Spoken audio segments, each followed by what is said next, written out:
We are live. Celtics Post Game Show. Bobby Manning, Jimmy Toscano, Josue. That was easy. The melodramatic John intro. I was waiting for it today. That was easy. All right, so no.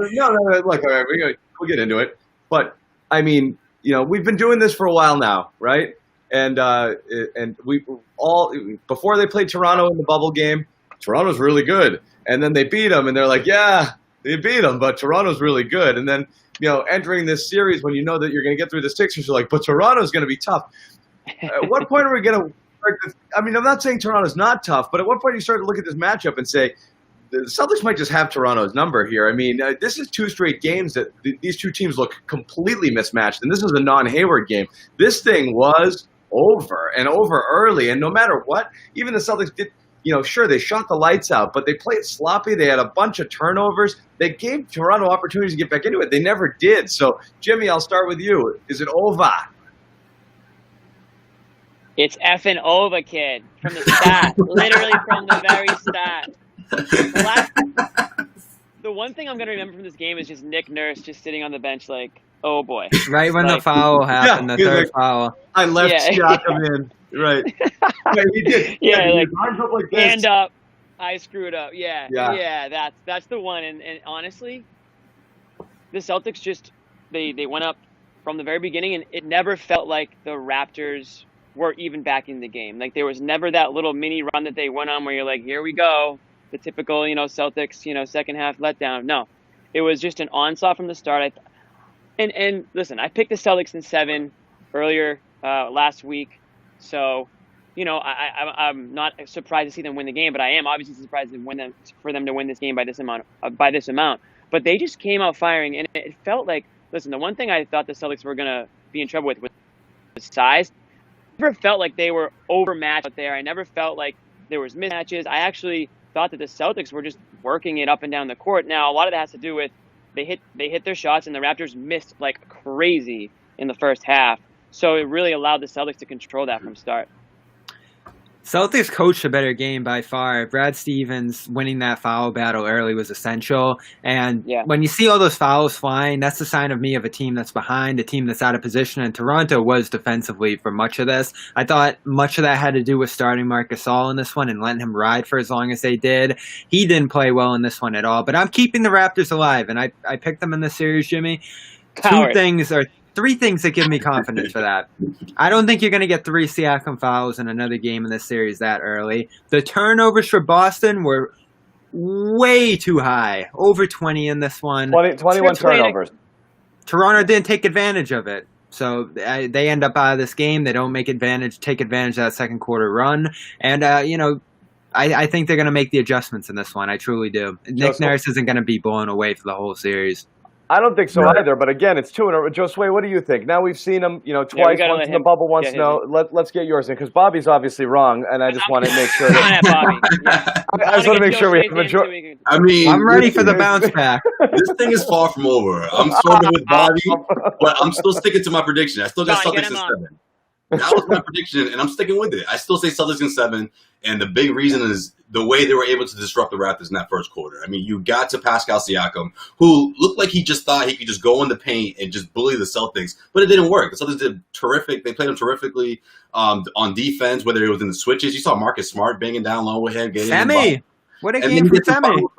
And he never found his rhythm. And so did you could say the same about Kyle Lowry. Now, Kyle Lowry is interesting because he's defending Tatum, which I thought was an interesting decision by Nick Nurse. But he's gassed on the other end of the floor. I mean, he's running around trying to find his offense, and that just really catapulted everything from the beginning. I mean, the Celtics set the tone early and often from the beginning, and those guys just never got out of that funk. And even if they did, it was too little too late. Yeah, and how much of that, again, we're always going to say it. You play a clean game, and I remember there was another game. It might have been the last Toronto game, honestly, where we kind of compared it to like Milwaukee Game 1, where everything went right for you. Milwaukee Game 1 last year. Everything goes right for you. Everything goes bad for them. It looks great when your shots fall, when theirs don't, because you can credit your defense for creating pressure. And yes, sure, Ojale is there, and he was bodying up Siakam. They did a good job, not letting him get what he wants. But a couple of those were rim outs. They fall. This game's a little bit closer. You stay in it. That's what I kind of wonder is, not just Siakam. Siakam was certainly bad, but you're talking about Van Fleet was terrible. Right.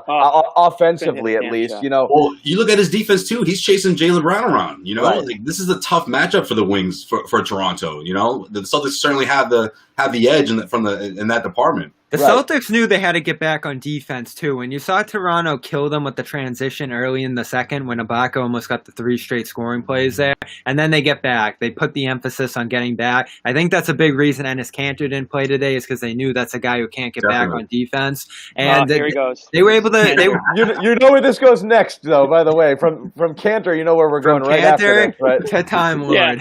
Yeah. Because we've teased the people long enough, not talking... There was talk on the text thread about leading with Time Lord.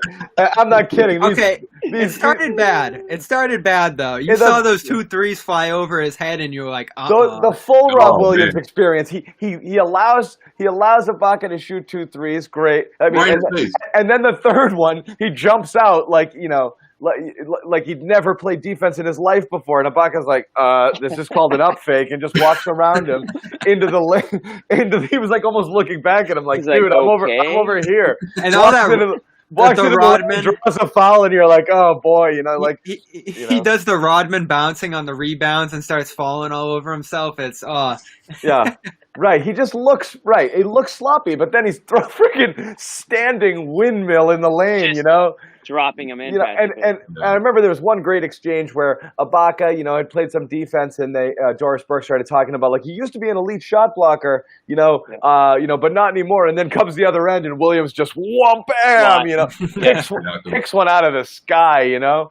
So I mean, this is obviously, we talked about round 1 was a Kanter series. This is probably a Rob Williams series, which is kind of interesting that the Celtics can do that. You know, it's almost like, I hate drawing the comparison. It's almost like Patriot-like. One game you can play smash. It's nice when you can play different gears and different styles, you know. And in this case, this helps them here. And you know, the rotations were a little different, and Time Lord acquitted himself nicely. Yeah, definitely. Man.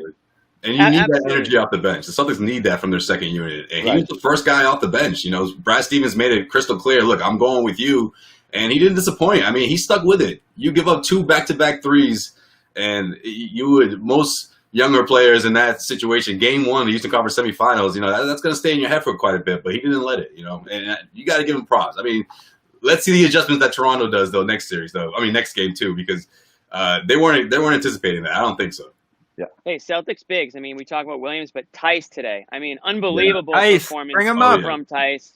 We've gone too long in this video without bringing him up because he could have been their MVP of the game. I mean, this is a guy that, listen, we all watched him go as best he could with Joel Embiid, and you know, that center position, that center battle is just an important one. I mean, we talked about how big the Raptors can be, and I just thought he more than held his own today. Who was it? 15 rebounds that he finished with. Right around that number. So, I mean, absolutely huge game from him, and just a player that he's almost like Marcus Smart in a way where he's kind of an X factor. Like, you know how deep the Celtics starting lineup is, and Theis is obviously typically, you know, when Gordon Hayward's in the game, he's thought of as the distant 5th starter. But I mean, this is a guy that when he's on and when he's effective, I mean, really, I would expect the Celtics to go into a bit of a cruise control in this series if you're getting that Daniel Theis game in, game out. Jimmy, is someone going to bring you a drink soon, or are you do you have like somebody? Yeah, I hope so. It's a little windy here. It's a little windy here. That's my only complaint. I'm looking for there's an umbrella drink just right off camera here. In 2 weeks, it's going to snow. My own private island. I'm in the bubble, actually. I'm just outside the unit right now. This is what the players do. He left early. Yeah. He was so confident that he left in the third quarter to take the good seat. Daniel Theis, let me keep it going because I want to, spill it all over John talking about him being undersized and stuff. You realize everything nice you could say about him still holds true if we accept the fact that he actually is small for a center. 15 rebounds sounds big to me. Yeah, but look at that move he made on Marcus All, though. Marcus All, a year ago, he doesn't go out and defend that 3. Yeah. He was so good on the boards, the positioning, the defense, the transition block he had too in the third quarter was awesome. And the passing, I thought he had a great dish out to Jaylen Brown for a 3, another dip over the top of the defense that Tatum botched inside when Tatum got going slow. And Tatum, 1 of 4 to 9 of 18. Yeah, what a but he was turnaround sloppy. He played really, really loose. And a couple of times where those times where Toronto started to creep back in, or get it to like 10, 11, 12, and Tatum always felt like he was somewhere in the middle of that, like taking a bad shot or turning a ball over, just being a little loose with it. I think again, even his bad games are good games, but you're nitpicking there. But there was, he did not play his best game overall, I don't think, tonight. And I think that's a product of him playing against a defense that gives you 3 different looks, as they did: the zone, the hedging, the dropping. And that screwed him up quite a bit, especially passing that back line. He had one that went right over everybody out of bounds. He had 4. Go ahead, Josue, sorry. No, I was going to say, that's the thing about these two teams, though. I mean, when you look at the Toronto Raptors, we've seen it time and time again when they go into these huge runs and they can really, erase the deficit. But they don't have to ride the back of one person. And sometimes when you have someone like Jayson Tatum for the Celtics, that's a great asset to have, because those 17 points in the third quarter, I mean, we could have seen this thing go down to the wire if it wasn't for that. If you really think about it, I mean, those 17 points went a long way for the Celtics. And like John said, to your point, when the Raptors made that little comeback, or it seemed like they were going to, start cutting the deficit to at least 9 or 8 points, here comes Tatum again, in that fourth quarter and, end of the third quarter. And it was just too much of a cushion for the Raptors to come back from.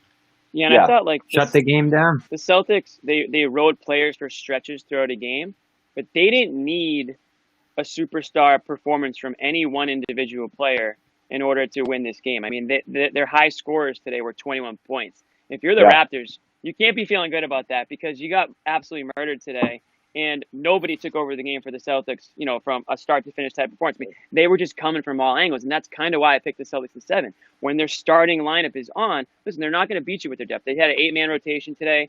Robert Williams was commendable. Semi Ojeleye was commendable. Brad Wanamaker, commendable. All guys did exactly what they needed to do when they were in the game. But the Celtics rely on their starters, and every single one of them answered the bell today. I mean, we can talk about Jaylen Brown didn't have a great performance, but, he did what he needed to do. He did extend that lead early on in the first quarter. Him and Marcus Smart were hitting some big shots. And when Marcus Smart's 3-pointers were falling early on, I pretty much said, I think I even tweeted, that's a wrap. If that's how this game's going to go, that's a wrap. Mm-hmm. And sure enough, that's how it went. And you saw that, I mean, again, we talked about it a lot when Hayward went down, that in order to overcome that, you're going to need Marcus to step up. And he didn't offensively. It was still enough, but, to get past Toronto, but to get past Philly, you knew that. But here, exactly that. First possession, boom, Celtics get a stop, swing it, they get it, swing it to the corner. Marcus hits a 3. And again, what a great sign. And then he hits another one, and you're like, uh-oh. And it just looked like he gets that confidence going when he does that, and he felt more in control offensively and more confident throughout the game, which is just, I mean, again, Jimmy, you said it. Look at the box score. It's unreal. 21 from Tatum, 18 from Walker, 21 from Smart, 17 from Brown, who didn't shoot great, but he seemed like he was really all, everywhere. And I mean, just the plus minuses, Walker 25, Smart 27, crazy. Yeah.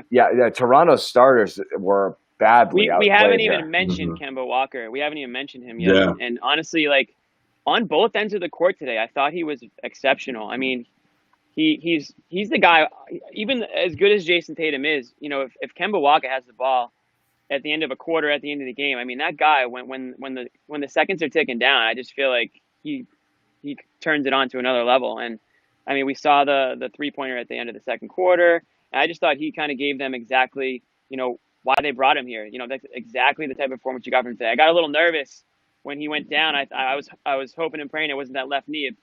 Apparently it was some sort of left leg injury, but it didn't look like it was favoring the knee after that. Yeah, I was a little nervous there, and Bobby, we were talking about it again offline, that I don't know if it looked like he lacked a little explosion. I don't know if he was a little tentative because he didn't want to tweak it. Maybe he was a tad off. I'm hoping that's something that ends up not being an issue, because, he's been kind of a lingering injury guy, He moved well. He moved well the rest of the game, and that when he got stuck in the corner and threw out a ton of crossovers to get it to, I think it was Wanamaker who ended up missing the shot after. I was like, all right, he's still moving well. I thought he was excellent today. We talked so much about him coming in as a defensive possible mismatch for Toronto, and he didn't get stuck. They don't attack him. and he moves so well. He switches so well. They do a ton of off-ball switching, and this is what I love about this series. Like, each team is moving so much off the ball defensively, finding the better matchups. You saw Toronto do that too. Like, both these teams react to each other in such a fluent way. And I don't even think there'll be another game like today when it's such a blowout, because Toronto, they did things right. And John, as you always say, they just didn't hit the shots to follow up all the good things that they did. Yeah, everything's a lot easier when you shoot 44% from three. I mean, it is what it is. I mean, that's the reality of it. And I said it too. They played Brooklyn. I know the Celtics breezed through Philly, but they had to work for all 4 of those wins. Toronto just walked through Brooklyn like it was nothing, and this was a new level of intensity that they haven't seen yet. There's no doubt about it. No matter what, Philly's gonna, Philly was somewhat of a test, even though it felt like none of those games were ever really in question. There was 3 losable games out of the 4, so you had to play, with at least focus and intensity throughout. Brooklyn, right. After game 1, that was a joke. So that wasn't, there was never, that series was never in doubt. Right. And they haven't played a meaningful game. I mean, you're right. I mean, it's a cakewalk series, and they didn't play a meaningful game in the bubble because they were locked into a 2 seed. So you're right. This kicks it up 2 levels for them. Well, is that a problem then? Because now you're basically saying they haven't played a meaningful game in 5 months. So can you turn it on? If what you're saying is that they haven't turned it on yet. Can they flip a switch like that? I'm not saying it. What I'm saying at the front is not that Toronto's bad and not that the series is over, but at what point do we have enough evidence that the Celtics are a difficult matchup for them? And there's something. There was no doubt about that. And that's the thing that's really what it's about there's something here that Toronto struggles with the Celtics. They're able to check them kind of, there's not mismatches on their except for some size. But I don't know that that's exploitable in this case. And that's the thing. I'm not really sure where Toronto is going to make up the difference. They have to play that, really good. I mean, look, the Celtics seem to check them wherever their strengths are. They're really good transition offense, but the Celtics have one of the best transition defenses. They have some size, but it didn't look like the Gasol versus Theis thing is really going to play. Non-existent. Is going to play in their favor in the series, and they're an extra pass team, and that's fine. But the Celtics are great at chasing the ball and and getting out on the shooters. And the Celtics today seemed like that team that was making all the extra passes on offense. 25 assists and always looking for open shooters. So it's just everything Toronto did. The Celtics seemed to either check it or to do it a little bit better, and we've seen that now in a couple of games in a row and throughout the course of the season.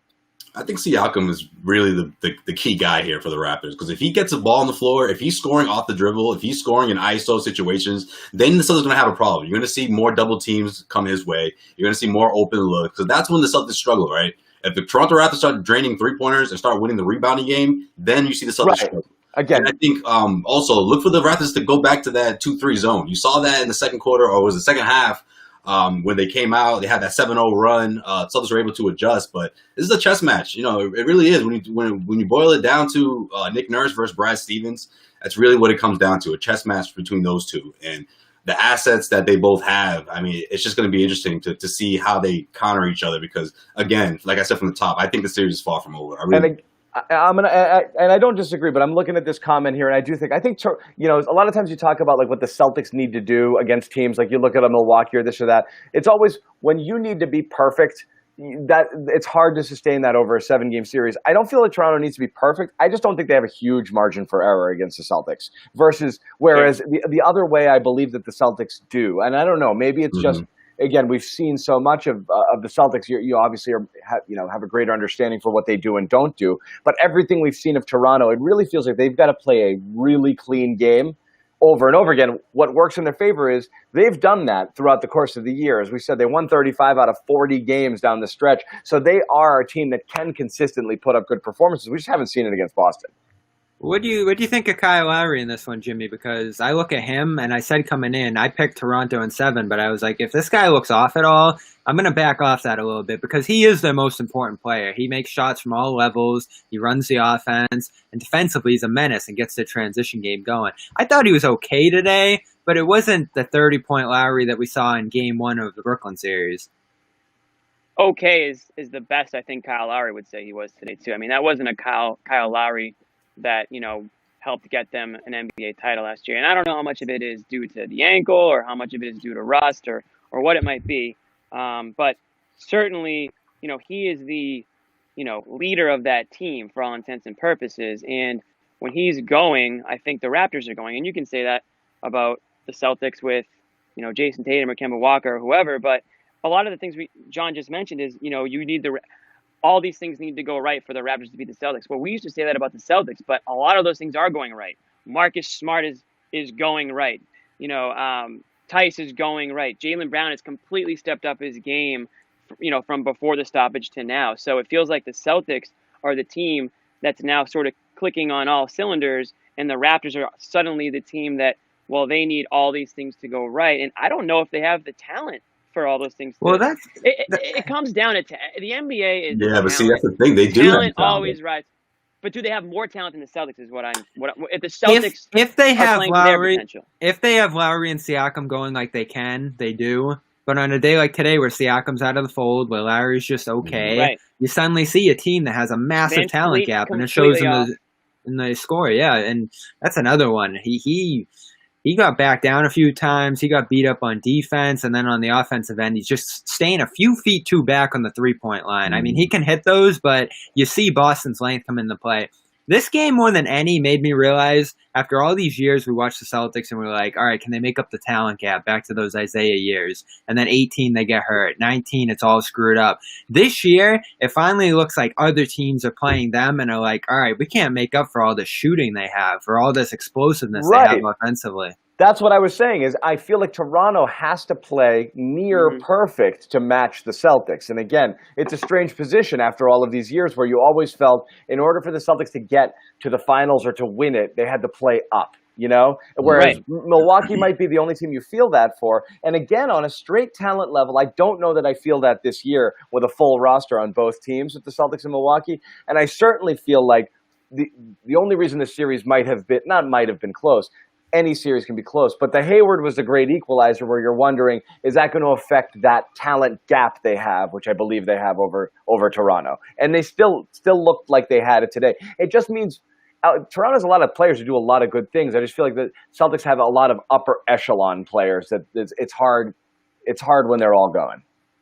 Yeah, definitely. And you know what? You look at, the last couple of years and, the playoff run that we've seen from the Celtics. And now you see what Jayson Tatum's going through, third year. This is a rookie who is a game away from the NBA Finals, right? Heading into this series, though, which is interesting. I realized this last week after the Celtics concluded their last series.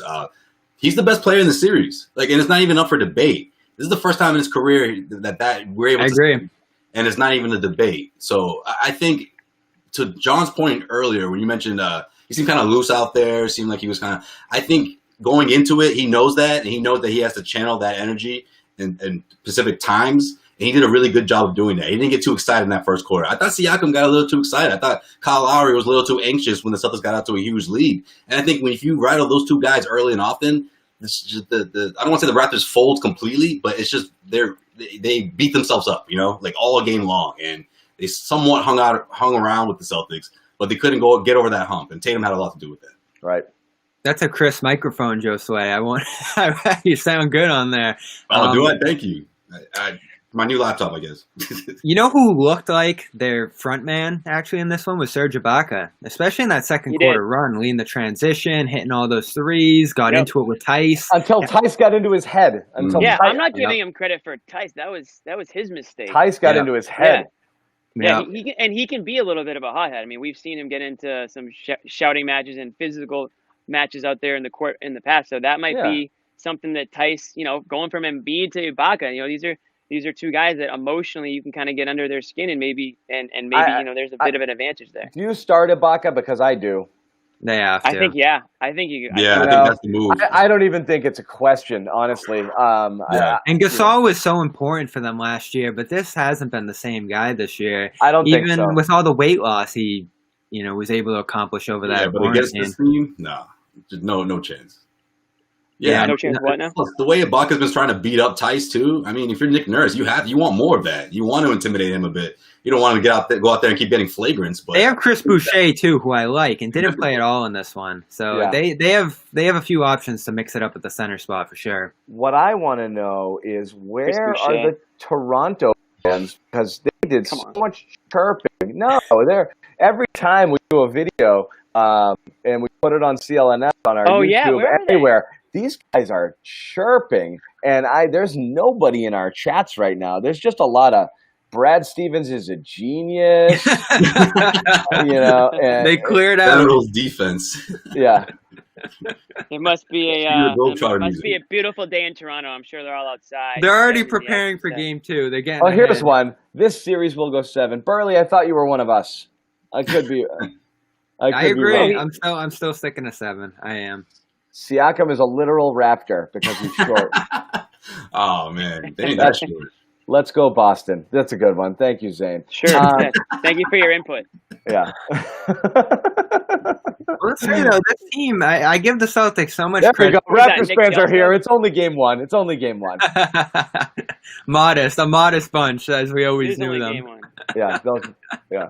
No, but it's yeah, definitely. The first loss the Celtics get, they'll be all over this. It's gonna be like a waterfall. Josue took some heavy artillery from Raptors fans a couple weeks ago. I mean, he was going to war in the comments section. I got a good laugh. Yeah, they got me. They pulled me in, man. They wrote me in that time. They did. But did they look kind of boring today, though? I don't know. What did you think, Jimmy? I thought this game was a blast.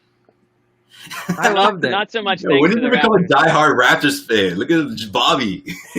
I enjoy watching these two teams play. I really do, and this series is gonna be great. We'll be back after game 2, and I'll get it. But I'll quiet down for the rest of the day. Theis likes the Raptors almost as much as he hates Cantor. Well, I mean the Celtics. You look at them now; they're 4-1 against. They're 4-1 against this team this year. They've proven it. They've had some blowout wins, including that bubble one, which you can't discount now. So more credit to them. They got themselves a great path here in this Eastern Conference. I don't know. When's that Bucks Heat series begin? Probably tomorrow, right? Probably, I mean, that's going to be a grind over there. So the Celtics are happy no matter what happens here that they have no part of that. All right, guys. Bobby, Bobby, hold on 1 second. Can I jump in 1 second, okay? I got to do one thing here, and Bobby, don't get mad, okay? I'm going to bench you for 2 seconds. Okay. Swap them out. We are going to bring in the legendary Mike Petralia. Okay? Mike, I can't see enough of you without the banner, so I'm gonna take it off the screen because this isn't about the Celtics Post Game Show. This is now a Mike Petralia tribute celebration show. Mike, for those of you who have missed it, is 27 years in the business. He is the reason CLNS exists at this point because of his massive contributions, putting us on the map. And he announced that he is stepping away from the daily grind of the Boston sports media game after 27 years. He is one of the true legends of Boston sports media, and he's here joining us to say hi, hopefully to give some thoughts on the game, and to tell anybody out there who's watching just whatever is on your mind. But Trags, welcome. I appreciate that, John. And I want to apologize to Jimmy Toscano for not including him in the column that I wrote today. So, Jimmy, please let me take this time to thank you as well for your assistance and your help. Josue, I included you in a photo captions. We can go in. I'll go in and edit it, and I'm going to make my part bigger too. I can't actually hear Trags right now. You cannot? Jimmy, leave and come back so you can hear him. Man, I appreciate that, Trags. No, I really do. You're very welcome, Josue. I was actually thinking of you before we started recording. I'm like, man, I can't believe I got to reach out to Trags. As soon as we're done, I was going to reach out to you, man. Yeah. It was. I'm not going to lie. It was Jimmy, it was a lot of emotional energy putting that column together, but one that I absolutely, positively knew had to be written. And when you spend that long, almost 3 full decades in one area, covering what I've been blessed to cover, you got to put it down on paper so that people can appreciate what you've had the privilege of covering. And it was just, what you try to do in any column like that is add a personal touch to it, because everybody knows, right, what's happened in the last 25 years of Boston sports. It's been unprecedented. It's been incredible. Definitely. But when you write a column like that, it's about how did those experiences impact me, and how did they impact the people who read what I had to write about it? How were they impacted? So that's kind of what I tried to capture. You did a terrific job with it, Trax. You really did, man. And I'm honestly, I was bummed out.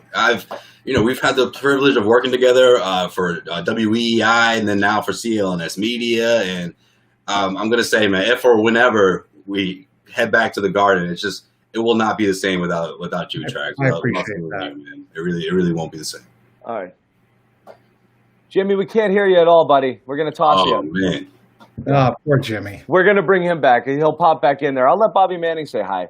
Bobby. Trags! How you doing? I had no clue. It caught me off guard today, and it is emotional. It really is. And I got to do a couple. Oh. You know what? We can only. I guess Trags is taking all the bandwidth out of the room. Jimmy, Wait, can you hear me? Jimmy's turn now. Yeah. Can you hear me? Okay. Yeah. Okay, no. I couldn't hear Trags to start, but I did hear a second time around. But I just wanted to say, first of all, I was completely floored to see that tweet from Trags today, because I'm so used to seeing Trags tweets. Usually it's from like some obscure high school game or some obscure college football game. I had no idea what was going on, but it was actually, oh my God, what? I never thought I would see the day that Trags, hangs it up kind of, I guess, on the Boston sports team. But I will say this, obviously I don't have a sliver of the success or notoriety that Trags had, but getting into the sports reporting scene, Trags was one of the first guys that I had known. He was one of the first guys to really embrace social media and really like see the worth there. And he's one of the first guys to really take me in. And I learned so much covering sports. And I hate to say it, I felt like a mini Trags at points in my career, because I was, Trags, you can probably remember me, tagging along for Red Sox, Celtics, Bruins. And sure enough, I would always see Trags there. Usually one of the first guys there. He's got his microphone, he's got his recorder, he's writing, huffing and puffing, swearing about something usually. But that is true. I mean, this guy has literally. I read the column, and it's so true. I mean, he's seen it all. I mean, when you talk about Boston sports, I mean, this guy has probably written an article or a column on every major and minor sporting event that's occurred over the last 20 plus years. I mean, really, it is a true testament to your work ethic and your success. So why now? I guess really when people say, well, why don't you just keep on doing it? I've seen enough. And at some point you want to accept a different kind of challenge in your life, right? And that's kind of where I'm at right now. I've seen it all. I've enjoyed it all. I've seen the ups and the downs, and now it's time to move on. And that's kind of how I view Boston sports in terms of my perspective on it. And I got to take a grade A slice of steak. Yeah, of what I was able to savor, and then an incredible dessert to go on top of it. So it's been an incredible 27 years, but this is now really a time for the next chapter in my life, professionally and personally, and that's kind of the way I'm looking at it. Yeah. And Trags, like I said, we can't possibly express or verbalize how much your contributions will be missed, both in terms of just your indefatigable nature going into the field after working, doing other jobs, being all over the place. I don't think Trags has slept in 27 years. Okay, no, and yeah. if he has, it's only been like 2 hours a day. Especially the last 5 years or so. He definitely has. And I mean, about your work ethic. Fortunately, not the grind and the effort. Yeah, and look, we have to be honest. We have some young people at this company who learned under the wings of Mike Petralia and what he was able to teach, both in terms of you got to want it, you got to get after it, you got to put in the work, and here's the right way to do it. And a lot of people don't know this coming into the business, because some people are thrown in cold and they're not lucky enough to have a Mike Petralia figure who is there to say, don't do it like that, do it like this, but in a respectful way. And he's not giving you shit. He's just telling you, if you want to be a pro, here's how you act like a pro. And he's done that for 27 straight years, and I don't think a lot of people can boast that. And you know what else, too? He's going to tell you did a great job. And let me tell you right now, Trags, those compliments always went a long way when he came from you, Trags, honestly. One of I the appreciate that, hardest working guys I know. And, yeah, he's going to let you know, especially those first couple of years when I was with WEEI, I was really, showing me the ropes and things that I shouldn't do. But, yeah, Trags, honestly, from the bottom of my heart, man, like, just congrats on an amazing career. Thank you for your guidance, for your advice. Your compliments, they go such a long way. And honestly, I like this day, this moment makes me want to like step my game up times 100 just to show you, sort of how you planted these seeds, so to speak. I appreciate you, Trags. Seriously, honestly, man, congratulations. I co-sign what you guys say. The one thing I'll correct John on is Trags definitely will give you shit. I mean, that is something. I'm sorry. That is something that he will do. And honestly, I appreciate that because, man, Trags, I mean, it could be a grind. There's a lot of long nights. There's a lot of long days. Fenway Park until 2-3 in the morning, and you need to have that humor. Where's Josue? How many times? Where is he? How many times? I can't believe this. My car is parked in the lot, and here we go. How many times, Josue, did I stomp my feet in front of Sierra asking where the athletes go? How many times did I do that? Every other game. One time you turned the corner, you were like, Josue, you like screamed it, and I was talking to Chevy Ojale, and you're like, I'm so sorry, keep going. Yes, that is true. Chevy looks at me and goes, dude, I think you gotta go, man. I was like, yeah, I gotta go. Yeah. No, it's part of the adventure, and so I'm gonna squeeze one more freebie out of you, Trags, and ask you what you thought about the game because it is a Celtics Post Game Show. Okay, I'm gonna be. This is total disclosure. I was out playing tennis with my younger daughter Emma. Okay, we'll tell you that the series is over. Go. Yeah, because the Celtics won the first game and because they have the better coach, even though they're playing the defending NBA champions. It's over, right? Yeah, it was a bit of a mismatch looking type game today, but I don't think it'll be like that throughout the series. I think Gordon Hayward's going to be, if he continues what he's done in the postseason, that's the one difference maker this year in the postseason for the Celtics that I don't think they had last year, and I think that's going to be a huge difference. If and when he comes back from, when is the baby due? Anybody know? Should be soon, right? Right? A couple of days, should be soon. The way he had been playing, though, is kind of my point. The way he had been playing, if he comes back, he's a huge difference maker, something that they didn't have last year. Yeah, and that's the thing is, right, you're looking at Toronto, and again, this is why you thought the edge would go to the Celtics with a Hayward involved, because you subtract Leonard from one side. I mean, that's a big one. But yeah, Toronto's been playing up over their heads all year. Hard to say that this one's over. But, Trax, do they have basketball in Cincinnati? I mean, what are you going to do? Okay, well, it's all about college hoops. What are you going to do? Yeah? It's all about college hoops. It's Xavier and Cincinnati, second best rivalry in college basketball. Trags going to be in heaven watching those games. There's no Royals anymore, Trags. No. They are the Sacramento They're Kings, the Kings, 2 cities removed. Yeah. Trags, can we eventually expect to see you pop up on some Ohio coverage here and there? Or? I think so. That's kind of what I hinted at towards the end of the column is, I'd still like to do this, have a voice in sports from Southwest Ohio, and I certainly could wind up doing that. There's no question about that. There is certainly the possibility of contributing to CLNS down the road. I talked with John about that and mentioned that. But in terms of, my day-to-day coverage of Boston sports, that's kind of why I wrote what I wrote today is, that's done. I mean, that's pretty much finished. What are you going to miss the most? Sleep now. There you go, Trags. Well, that's a tough one. That I would say, I'd say the games themselves. I'd say the Patriots and the Bruins, because there's something about covering hockey that really appeals to me, and especially in the Stanley Cup playoffs. When I say hockey, I'd say the Stanley Cup playoffs. When I say the Bruins and the Stanley Cup playoffs, and certainly covering the Patriots for as long as I did, and the relationships I have inside that organization, that's I'm going to miss that. There's something about, I think, football. I mean, just covering all sport. I love just the Monday going into the game and just piecing it all together leading up to the game and saying, okay, this is what I've done this week. Here we go. Let's see how everything makes sense or doesn't make sense when this game goes. And then just the elevator down to the locker room after has always been something I thought was cool. I imagine you'll miss that feeling, I guess. I'm not going to miss a lot of the grunt work that went along with covering some of those games, but again, I'll miss the relationships inside the press box.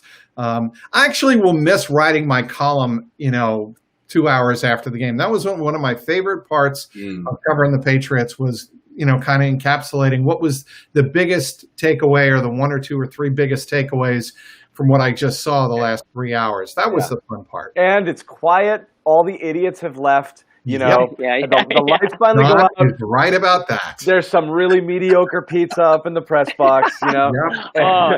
On the red level, you go down, you get a slice or two, you write it, and it's just peaceful and calm. You drive home. There's no one on the road. It is the end of that is the end of that. John is so right about that. Yeah, no idea. It is. I like that, and I also like Trags, and you're one of these guys too. I love getting there 5 hours prior to the game, going up into the press box, having your coffee, and just getting set, you know. And that's another nice thing. So and making sure all of my equipment is in the place that I want it to be. Right. And last second among people who are already set up. Yeah. So again, it's I'm sure you're going to keep doing it. What I will say is computers and the internet, I believe, work in Ohio. So I think we can absolutely. A couple of weeks ago. Yeah, we did a site survey. So we can absolutely have you on the remote products like this whenever you're ready. We're here with open arms. So it's still your beat, even if you're not here grinding like you were for the last 27 years. I'd still like to have a voice on some of the podcasts. I mean, look, one of the things that CLNS has done and has really opened my eyes to wide open is the podcasting platform. Yep. And that is bigger now than it's ever been. Right. And I think it's only going to get bigger. John, you can speak to that more than I can. And also the video platform, that's going to be a bigger and bigger deal as well. And I think CLNS is on the leading edge of both of those entities and both of those, platforms. Well, largely because of you, Meg. So, again, we thank you. We're going to put on Bo on the post game since you didn't see it. We're going to wrap it up with the three of us, say goodbye to you. Well, not goodbye, say we'll see you later. And say, thank you. We love you, man. Thank you very much, Mike. We'll be in touch. We'll see you on the. Appreciate you all. Yeah. And guys, thank you, Josue. Jimmy, one last word for Mike. Good luck with everything. Stay in touch. And I can't wait to see what's next for you, man. Seriously. Personally and professionally. I say safe travels. Thanks for everything. And, you always got a home here in Boston. Definitely. All right, Mikey. You got it, Jimmy. Take care, John. Thanks for everything. See you guys. All right, guys, hang in here. That was Mike Petralia for those. That was a quick program interruption for anybody out there. Trags, for those who don't know, and everybody should, has been covering Boston sports for 27 years. He's going to be stepping away for a little bit, but I guarantee you will see him on CLNS in the very near future. If not, no doubt. Soon. Dude, so he needs it. He doesn't know it, but he needs the grind. So he needs it. He needs it like air. But I mean, again, he'll literally commute from Ohio. That's just what he wants to do. He's like, John, here's my schedule for the week. I'm only gonna make it to 3 games from Ohio. I don't know if I can get to the Sox from the Bruins next year, but I will cover that presser. So putting a bow on the Celtics again. We're 2-1 here, and the series is over category. But we'll see. Game 2, you're right. You got to see something. You got to see something drastic from Toronto to feel like they're back. That they can make a dent in this series. Because right now, like I said, it does look like. Celtics have their number a little bit. So, in addition to starting Ibaka, Josue, what else do you think Toronto? I mean, and just make shots. But what else does Toronto need to do here? I want to see some more ISO for not Van Fleet. I'm trying to blank right now. What the heck is Lowry? Siakam. Jesus. Siakam. I don't think trying to get it to him down low and beat up the Celtics is going to be the game plan, because it looked like that was the case in that first quarter against the Celtics. I think that's how they started things off. They wanted Siakam to get things going down low. But I'm looking for him to, off the dribble, get his offense going, and then try to free up Kyle Lowry. I just think it's really important. Van Fleet, he'll get his buckets. He'll get his. It starts with those two guys.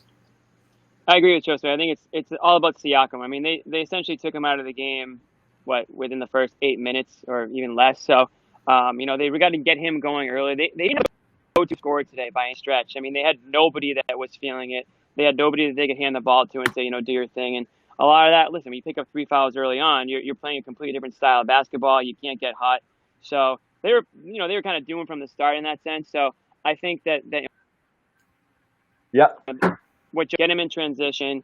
And listen, the Celtics aren't going to win every game by 20 points. I expect them to win the series, but we're having a good time joking around. But at some point, we're going to be talking about a Celtics loss. Of course, there's no question about it. Bobby, can you hear everybody on here? Yep, got you. Bobby, I'm sorry. No matter what we did there, when it seemed one would jump on, they wouldn't be able to hear. So Bobby didn't get a chance to say bye to Trags, but we want to get his thoughts here to wrap the game. And we're looking ahead to Game 2. We talked about things that Toronto needs to get going to kind of make a series of it, and not make a series, just show that they can hang. Yeah, you brought up the Gasol Ibaka thing. I don't know if they'll flip them, but Gasol probably needs less than 25, which was high in this one, especially in a blowout too. You think that's most of the minutes that this game actually mattered. The Siakam stuff is inherently going to flip this around. If he's able to play more in the next game, they're going to be so much better defensively.